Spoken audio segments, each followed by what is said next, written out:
Hey Swifties! Welcome to a brand new episode of Swiftie School, where together we walk Clownelia Street covering the latest news and Easter eggs from our fearless leader, Taylor Swift. I'm your host, Reagan Bailey, and it is enchanting to have you here. Now that we're out of the woods, let's get into today's episode. It's another great day to be alive at the same time as Taylor Swift. Hello, hello, hello. Happy Wednesday. How are you doing? How are you feeling? Now, you guys already know the drill. While I would love to be associated with Taylor Swift or Taylor Nation, I am simply not, and this podcast is just an expression of my thoughts and opinions. Now, today I am super jazzed because I am currently ranked number 13 as the number 13 music podcast in the United States on Spotify, which is a fun achievement. Hashtag number 13. Woot woot. We love that. Now, Paris and Sweden are in the books, and we've got the Portugal shows to look forward to happening this upcoming Friday and Saturday. Super excited about that. I can't remember the last city that Taylor was in where she just did 2 shows. So I think it's kind of fun and exciting that there's only 2 shows. Maybe she'll pack in a lot of fun things for us in those 2. I don't know. And if you're going to either of those shows, definitely report back because I can't wait to hear what happens at both of those. Now, for me personally, it's been kind of a chill past week or so, which was definitely much needed coming off the tail end of all of my traveling, my mom visiting, Coachella. I feel like it was like back to back to back. I talked about this last week. But for the next couple of weeks, I am just sticking at home, kind of getting organized here. I feel like every quarter I go through this purge where I just feel the need to get rid of so much stuff, get organized, kind of, I don't know, recenter myself, if you will. Does that sound very like LA and woo-woo? Probably, but whatever. Now, my Patreon members were the first to know this, and I've kind of been cluing at something going on in Charlotte, North Carolina for a while. And while I can't tell you exactly what that is, I do want to tell you that on Sunday, I will be fully announcing exactly what's happening. And I hate to be that stereotypical influencer that's like, oh, I've got something planned, but I can't tell you. This is a big collaboration between me and another brand. So there was just logistically some things that we were working out. So I'm very, very excited. This upcoming Sunday, I will be sharing all of the details. And if you are in the North Carolina area, Charlotte specifically, or any of the surrounding areas, and you are free in the beginning of June, definitely keep your eyes peeled for my exciting announcement. Now, speaking of exciting, I feel like we talk a lot about Taylor, and I'm constantly getting a lot of questions about myself and sort of how I got entangled in this world of Taylor Swift, having a Taylor Swift podcast, being a full-time content creator, making Swiftie content, et cetera, et cetera, et cetera. And I'm always happy to kind of expand upon this because transparently, one of my favorite pieces of content to consume, whether it's through books, whether it's through other podcasts, I love hearing people's story of how they got to where they are today or how they created their business. I feel like kind of learning the inner workings of things is something that I love. And you guys know I've talked a lot about that in my love for Taylor is I'm just so genuinely curious about the inner workings of her world. So I thought stemming from that conversation, I would share the inner workings of my world with you guys today. So I figured I'll kind of just organically work through a lot of these questions. I have pulled up here on my notes a plethora of them. And rather than making this super monotonous and boring by just reading them out and giving you a question and answer, I'm just going to sort of glance at them and hopefully hit upon a lot of the questions that you guys sent in. And naturally, the first one is how long I've been a Swiftie. I feel like this is an important preface to kind of the whole conversation that we're going to be having today about myself and my career is my Swiftie content is just a tiny part of everything that I've shared online. You know, my journey online started quite a few years ago at this point. I think I started a fashion blog sometime in college, which was at least like 8 or so years ago. But before that, I started creating content for a brand I was working for while I was in high school. I worked at this local boutique in this area I lived in Orlando.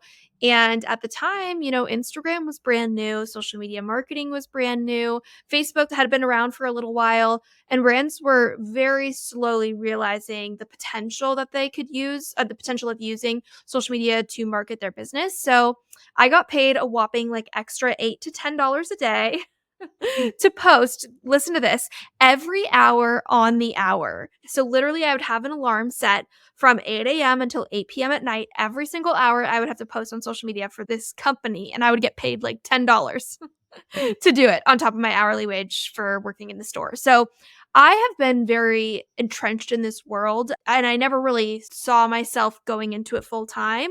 I don't know if that's just because it didn't seem realistic at the time, or I didn't know the opportunities, or I always thought maybe I would have to do it for a company. But really, I sought out a lot of other jobs before this one kind of landed in my lap, which I'll get into later. So, my degree that I got going back to college, I studied business management and communications with a PR concentration. So that's what my degree is in. And my school is well known for, I went to Rollins College, which is in Orlando, well known for their business program. So I felt like I purposefully wanted to do something that was a bit broad because I felt very lost in what I wanted to do with my career after college. I didn't have a crystal clear concept or idea of exactly what I could envision myself doing. And a lot of people had pushed me to do sales because I felt like, it was very easy for me. The skill set seemed like a perfect match. So that's what I ended up doing after moving to LA. And I'll spare you the whole entire story time. But essentially, after a couple of years of that and sort of taking a year off to experiment in 2019, I had really found myself surrounded by a lot of people who needed help with their digital marketing and social media. And that is how I sort of fell into the world of marketing, and I started a marketing agency. So a lot of people don't realize that I still do my marketing agency. I have a few clients that I really focus on now. I've scaled it back quite a bit, but I have a team that helps me too. So someone had asked if I have management. I don't have management, which some people might be like, management for what? The influencer industry has become so robust that a lot of people have managers the same way that an actor would have a manager or a model. So a lot of these talent agencies have popped up, or existing agencies have created an influencer division because there are so many legalities that come along with usage rights and partnering with brands, redlining contracts, negotiating year-long partnerships, et cetera, et cetera. So I personally have chosen against going with management because I don't feel like it's a good fit for me and what I'm looking to do with my brand at this exact moment in time. Plus, I just feel it's really important for me to stay really involved in every aspect of my business, whether that's my marketing clients, whether that's negotiating with brands that I'm working on sponsored content for Reagan Bailey. And I just have so many different avenues with my business, from the podcast to social content I create to UGC content to one-on-one to selling merch, doing the podcast. You guys don't know all the things that I do. So I feel like it's really difficult to find management that's going to really understand all those different aspects of what I do. So that's a little peek into why I've chosen against that. But this is a massive pivot from what I wanted to do when I was little. I've always been really, really interested in all things medical, and honestly, I still am. I really am super intrigued by all things the body. Specifically for me, death was always interesting. I feel like the medical route, a lot of people don't think about after you've passed away. So doing autopsies, being a medical examiner, working in a morgue, that was something I really was super interested in. But as I got older and closer to making the decision of, is that something I want to pursue in college, go to school for all these years, I decided I just didn't feel like I would love that work environment. So that was the massive deterrent for me when it came to deciding what exactly I was going to do. But when talking about my career as an influencer or content creator, whatever you want to define everything that I do as, I wanted to give you just a peek into what a typical day looks like for me and sort of the work-life balance. I truly mean it when I say this is the hardest job that I've ever had. And I mean that because I don't think that the things that I do during the day are the most grueling tasks in the world. But I cannot explain to you, and anybody who's out there who's self employed, has a small business, whatever that might look like, you will resonate with me when I say that I gave up my 9 to 5 to work 24/7. And that's not an exaggeration. That's not a catchphrase when people say that. I truly never can turn off my brain. And that's probably the part of my job I would change. Is it is incredibly difficult to ever feel like you can take time off or relax or slow down for a week, because the reality is, when I'm not working, I'm not making money. And that's really, really difficult. It's not like I have a set paycheck that comes in every month on a certain date or every 2 weeks. Granted, I do have my marketing clients, and a big driver for me in keeping that marketing agency portion of kind of my job is I have a reliable source of something coming in on the first of the month every month. Because the reality of this job is, when you're making money in so many different ways, and I have a blog post about this over on my website where I kind of break down all the different ways that I'm currently making money, from affiliate revenue to sponsorships to usage rights to creating UGC for brands, bonuses on platforms such as Instagram, the TikTok Creator Fund, the list is very long. The money is coming in sporadically at all sorts of different places, and so many things can go wrong to make it so that you don't actually get your payment on time. So, a great example is the TikTok ban. I can't put my eggs all in one basket when it comes to TikTok because the TikTok ban could happen, the app could go away, and if that was what I was relying on solely, I would be totally screwed. So, I feel like as a creator, you're constantly having to pivot and stay on your toes when it comes to keeping up with the latest trends, the latest platforms, the latest platform updates. Okay, is YouTube adding longer short form videos? Great, let me jump on that. There's so many different things that I feel like you could be dipping your toe in at the same time that it makes it really difficult to know where to put your priorities. And that's really where my team comes in. So I have three different people that work for me, if you, I guess, or contractors. I never know the right or appropriate way to say it because I don't want to undervalue how important they are to me. But in terms of the podcast, I have an amazing editor. So she's awesome. She helps edit all of my podcast episodes. So that's been a really big help for me because for me, time is money. And I also am really big. I used to be terrible about this, but I've become better at it over the past 4 years of being self employed.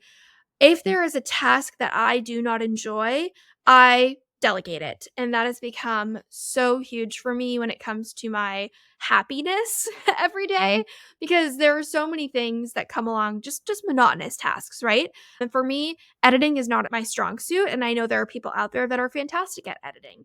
And also being that I am my own brand, right? My face, my me, Reagan is the brand. I also find editing my own podcast, I'm hypercritical of certain things that someone who's a third party would not be hypercritical of. So I think having that outside perspective is always really great and insightful and helpful when presenting yourself as your own brand because I do struggle with the aspect of feeling a little bit narcissistic's not the right word, but vain. Like I see my face all the time. I'm editing videos with my face. I'm hearing my voice. It's a lot. And so I personally like delegating some stuff like that. So, anyways, I have a podcast editor, which is awesome.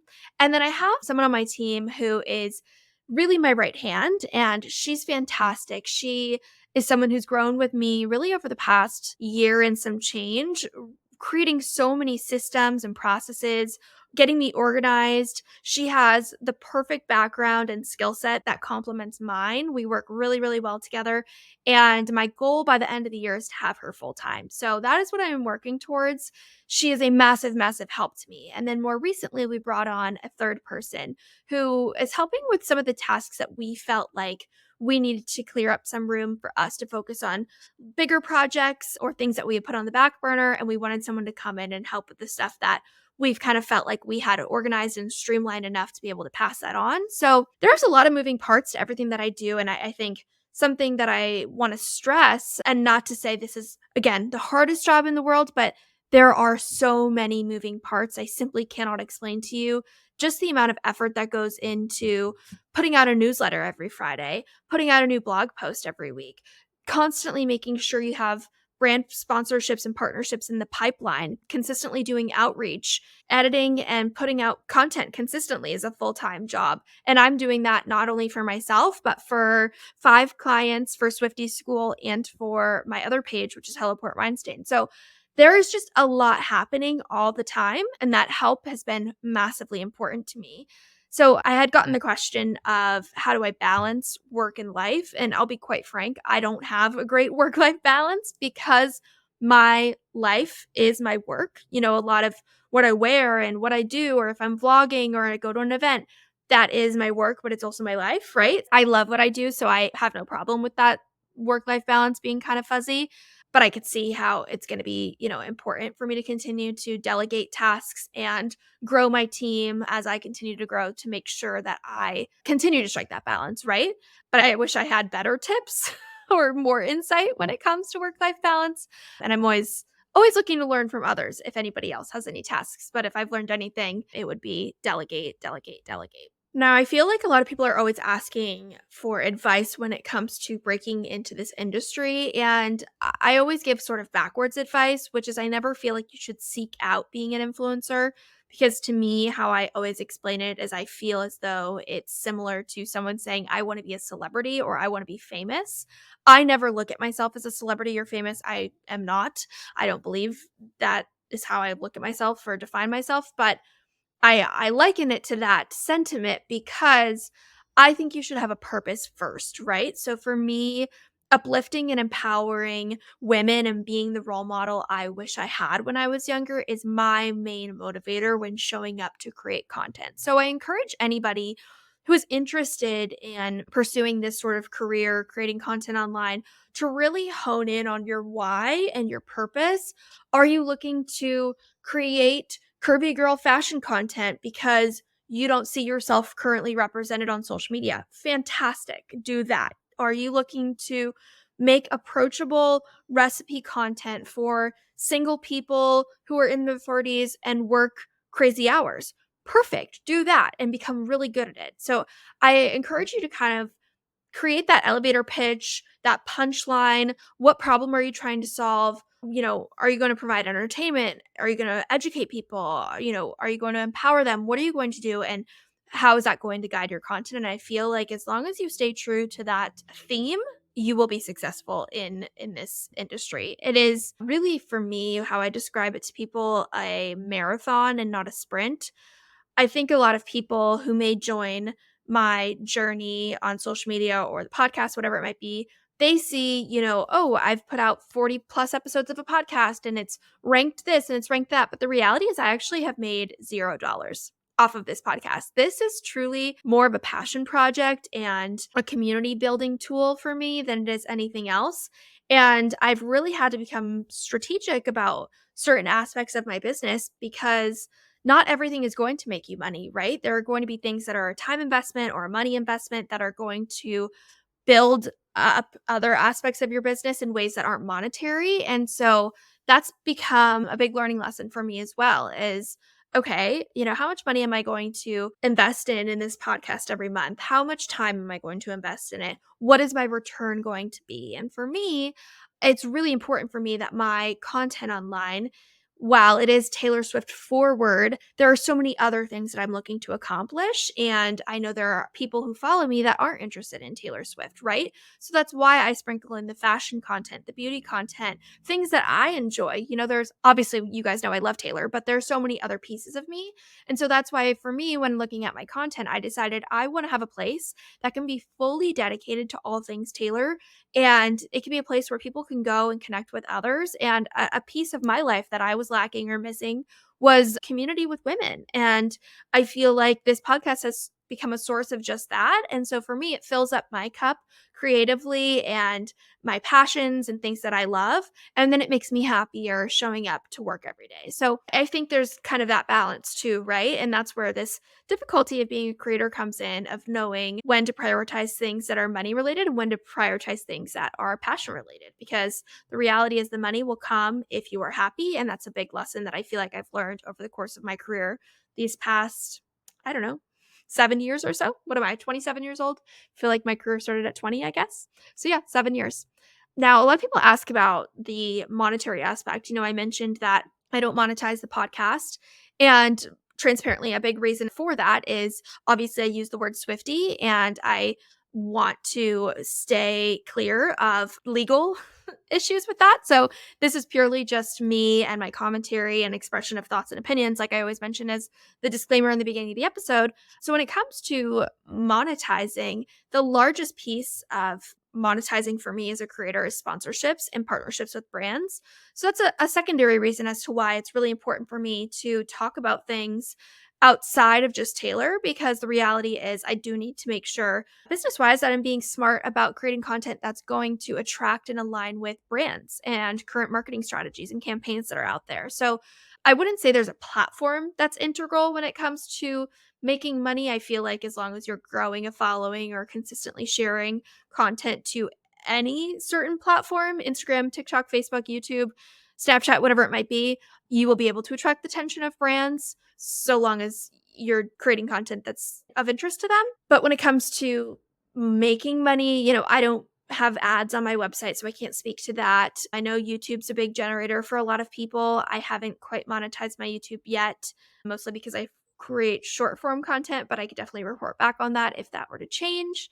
But I would say it's more about focusing on brand sponsorships because that's going to be where you generate most likely your largest source of income, unless you're someone who's a maybe niche creator that just promotes Amazon products and you make a ton of money off of Amazon affiliates. But there's a big misconception when it comes to affiliate linking and money that people are raking in a ton of money. I think there's a certain threshold where if you're a creator with maybe 500,000 plus followers to a million followers and you have an audience that's looking to shop and spend money, you can absolutely make probably a full-time living off of affiliate linking. But for me personally, affiliate linking is a small portion of what I do. So I would say any given month, the maximum I think I've ever brought in from affiliate linking is maybe $350, which is definitely great and helps to pay for certain bills or whatnot. But there's other months where I've made $13 off of affiliate linking. So I wouldn't say that's necessarily something that's super reliable. Now, I talked about sort of working 24/7 and kind of how I feel about that, but there's another aspect to this job that's incredibly difficult mentally, and it's dealing with the negative criticism.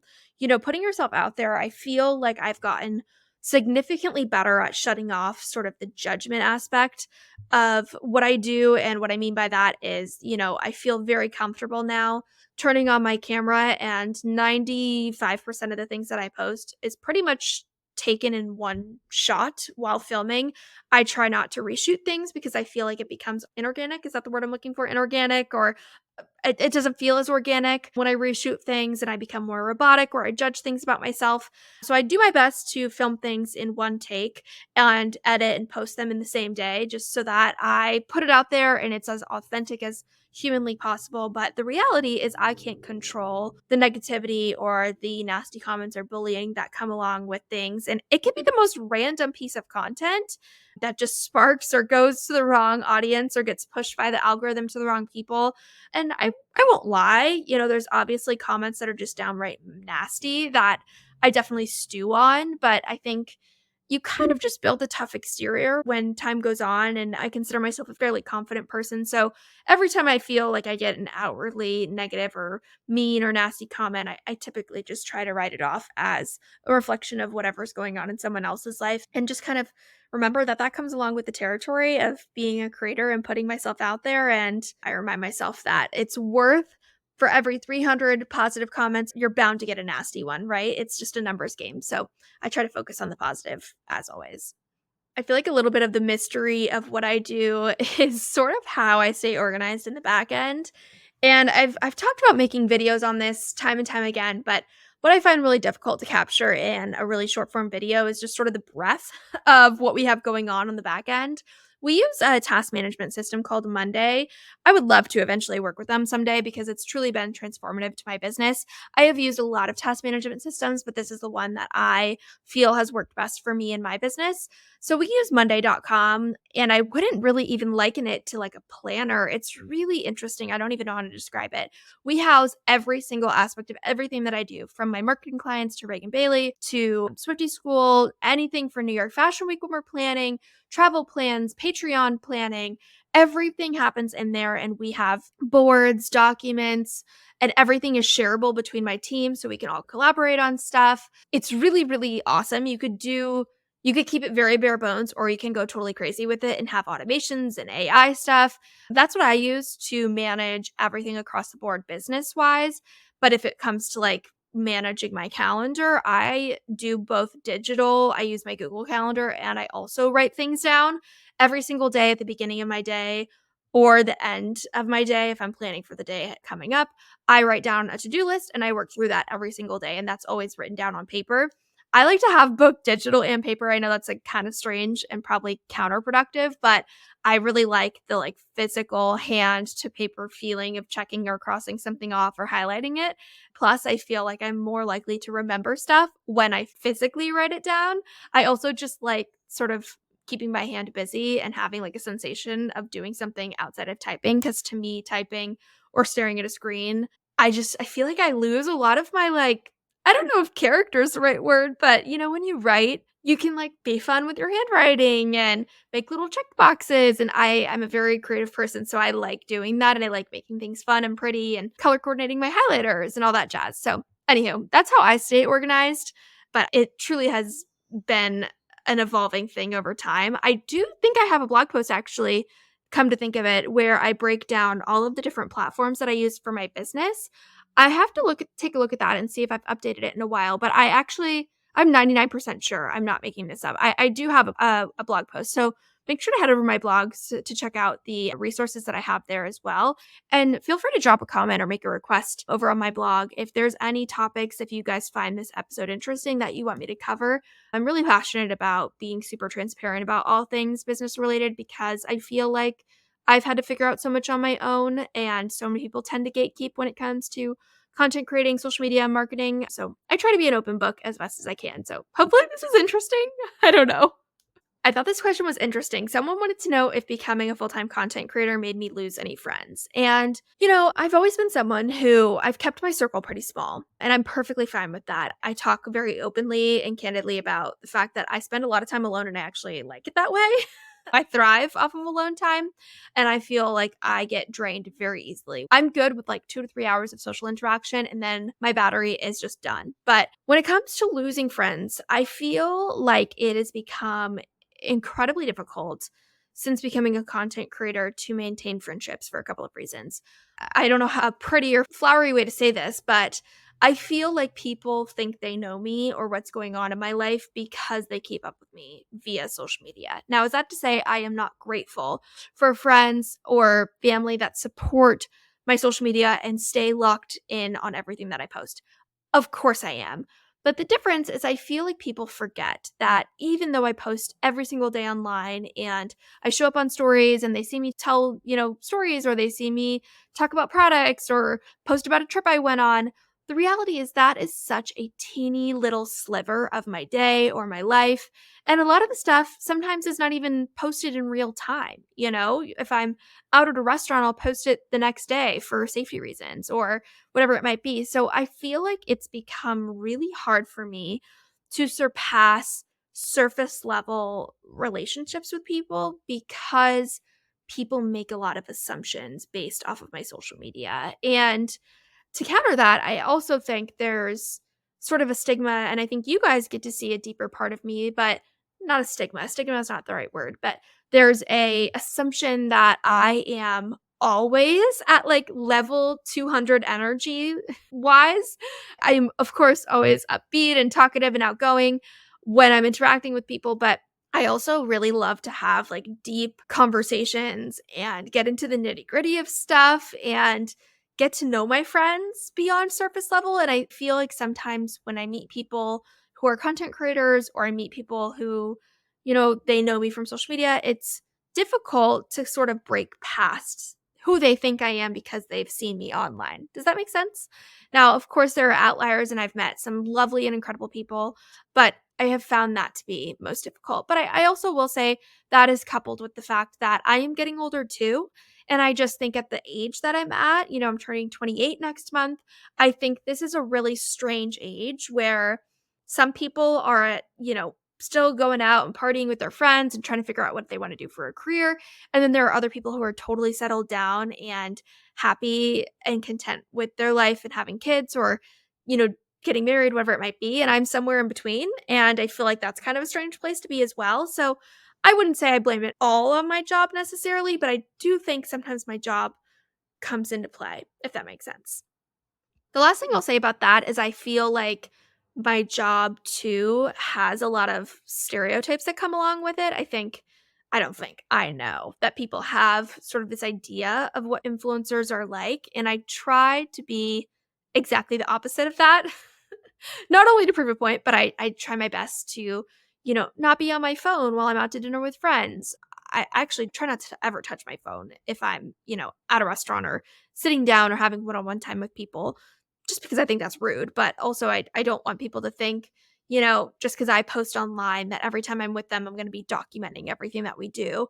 I try to be extremely conscious of the fact that this is my job and my career, but it's not everybody else's choice, right? So that's definitely a struggle of kind of striking that balance with people and making sure people know that my job does not define me. Even though, I share my life online, it doesn't define me and it doesn't define my interactions with people.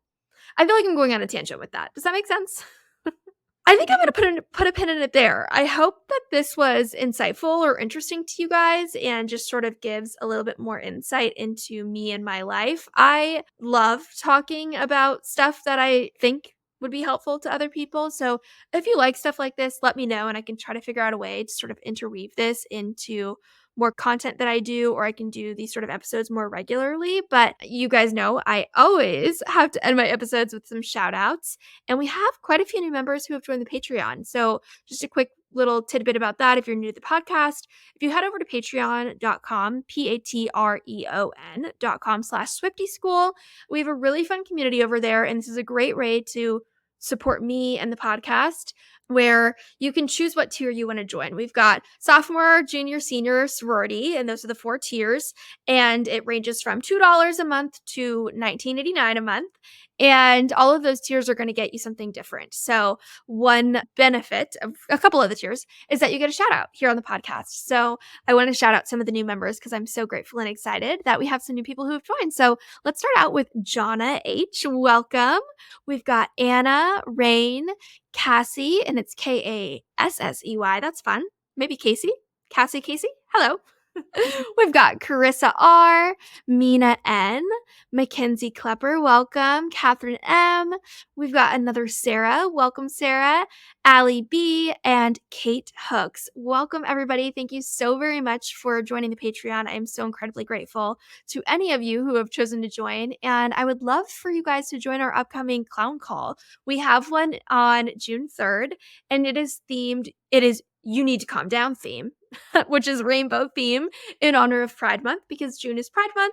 It's also my birthday and I love all things colorful. So we've got our very colorful, fun clown call happening on Monday, June 3rd at 5:30 p.m. Pacific Standard Time. So I'd absolutely love if you guys join me over on the Patreon, as well as leave a rate or review of the podcast. Thank you guys, as always, for being here. I'm so incredibly grateful that you support me and my dreams and my desires to make this a living for many years to come. So anyways, I am just grateful and so happy you're here. And I will see you on the next one. Bye. Thanks for tuning in to today's episode. I know all too well how busy life can be, and I am so grateful that you chose to stay. Now just know this is me trying, and I would greatly appreciate if you took a minute to leave a review or maybe share this episode with a fellow Swiftie. Make sure you join my broadcast channel on Instagram for more Swiftivities, and long story short, this love is real and I'm beyond grateful for your support. See you next time.